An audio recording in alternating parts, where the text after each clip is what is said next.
ठीक है, तो शुरू करते हैं आज की वीडियो।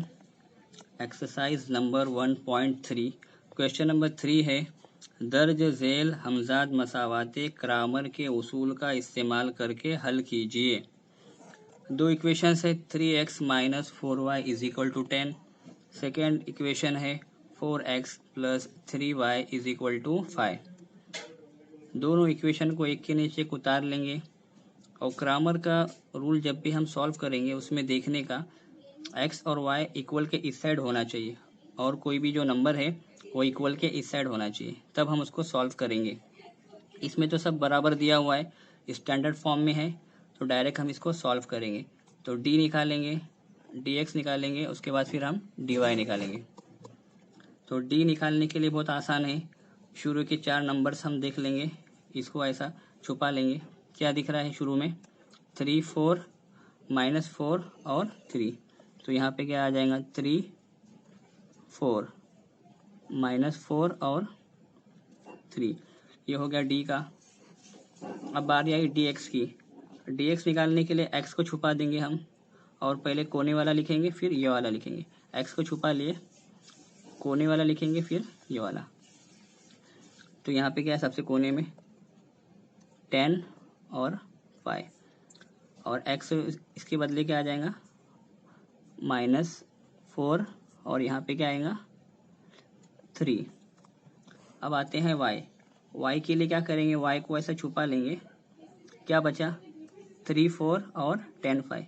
देखो 3 4 और 10 5, तो यहाँ पे क्या आएगा? 3 4 और 10 और 5। ये एक बार आपने नंबर लिख लिए तो उसके बाद तो आसान है, खाली क्रॉस मल्टीप्लाई करनी है। सॉल्व करते हैं अभी। 3 मल्टीप्लाई बाय 3, बीच में फॉर्मूले का माइनस, -4 मल्टीप्लाई बाय 4, क्या आंसर आएगा? 3 इंटू 3 9, बीच में फॉर्मूले का माइनस, 4 इंटू 4 16, साइन कौन सा है? माइनस, 2 माइनस साथ में है यानी क्या? Plus, 9 plus 16 is equal to 25। ये आपका d मिल गया। अब देखेंगे हम dx, इजी है, क्रॉस मल्टीप्लाई सेम वही है। 10 इंटू 3, इसमें फॉर्मूले का माइनस, -4 इंटू 5। अब सॉल्व कर देंगे इसको। 10 इंटू 3 30 हो जाएगा, बीच में फॉर्मूले का माइनस, 4 इंटू 5 20, साइन कौन सा है? माइनस का। ठीक है, तो अगली स्टेप में क्या हो जाएगा? 30 वैसे ही रहेगा, 2 माइनस यानी क्या? प्लस, तो 30 प्लस 20 कितना हो गया? 50। अब क्या निकालेंगे? y। अपने पास अमाउंट तो है पहले से लिखा हुआ, क्रॉस मल्टीप्लाई करेंगे सिर्फ। 3 इंटू 5, बीच में फॉर्मूले का माइनस, 10 इंटू 4, इस ब्रैकेट को सॉल्व करेंगे। 3 इंटू 5 15 माइनस 10 इंटू 4 40। अब यहाँ पे 15 माइनस 40, यहाँ पे कुछ नहीं, मतलब क्या है? प्लस है और यहाँ पे माइनस है, तो इस सिचुएशन में बड़े अमाउंट में से छोटे अमाउंट को निकालेंगे। 40 माइनस 15 होता है 25 और बड़े का साइन लगता है हमेशा, तो क्या आएगा? माइनस। मिल गया आपको। अब सिंपली खाली x और y फाइंड आउट करने हैं।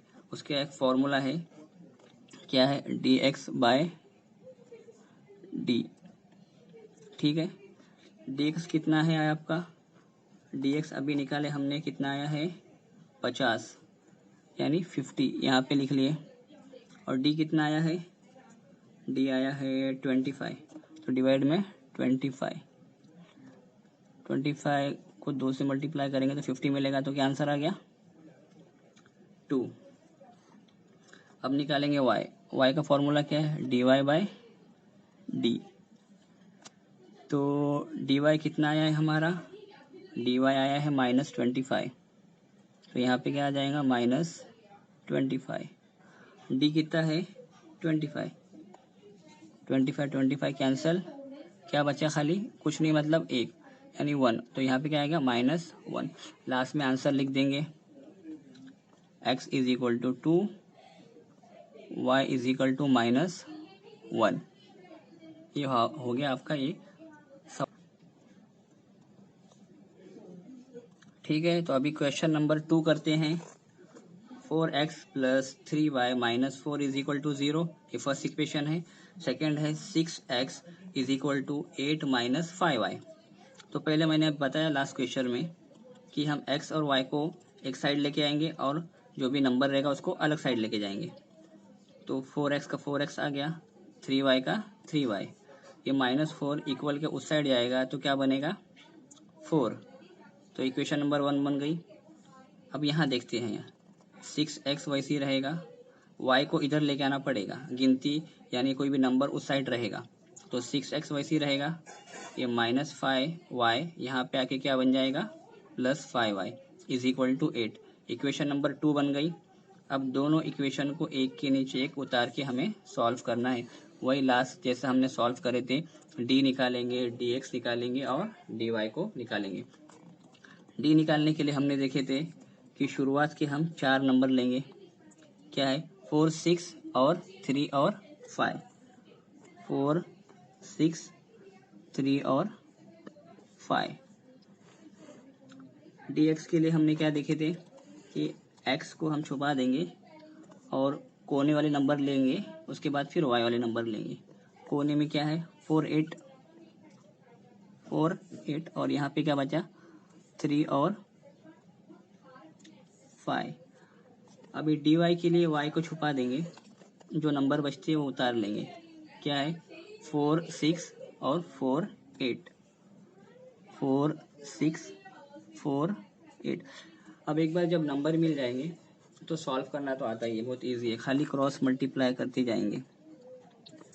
4 इंटू 5 क्या आएगा 4 इंटू 5, बीच में आएगा फॉर्मूले का आपका माइनस, और 3 into 6, 4 into 5 20 minus 3 into 6 18 is equal to 20 minus 18 is equal to 2। D मिल गया। अब क्या है dx, सेम वही है, फॉर्मूला वही रहेगा, क्रॉस मल्टीप्लाई 4 इंटू 5, बीच में फॉर्मूले का माइनस, अगली स्टेप में 3 इंटू 8 सॉल्व करेंगे। 4 इंटू 5 20 माइनस फॉर्मूले का 3 इंटू 8 24 हो जाएगा। अभी 20 माइनस 24 क्या हो जाएगा, 24 में से 20 को निकालेंगे तो क्या बचेगा 4, और बड़े की साइन यानी क्या आएगा -4 आ गया। अब लास्ट क्या बचा dy, क्रॉस मल्टीप्लाई करेंगे 4 इंटू 8, बीच में माइनस फॉर्मूले का, 4 इंटू 6, 4 इंटू 8 32 माइनस 4 इंटू 6 24। क्या आंसर आ जाएगा इसका 32 माइनस 24 इज इक्वल टू आपका आ जाएगा 8। ठीक है, अब निकालेंगे x और y। x is equal to formula क्या देखे थे हमने dx बाय डी। dx कितना आया है हमारा, dx आया है -4, और हमारा d कितना आया है 2, 2 2 ज़ा 4, क्या आ गया -2। अब क्या निकालना है y, फॉर्मूला क्या है dy बाय डी, ये फॉर्मूला है। dy कितना आया है हमारा, dy आया है 8, और d कितना आया है, d आया है हमारा 2। डिवाइड कर लेंगे, कितना आएगा आंसर 4। लास्ट में आंसर लिख लेंगे x इज इक्वल टू -2 और y इज इक्वल टू 4। इस तरह से हमें सारे सवालात करने, ग्रामर का रूल बहुत इजी होता है।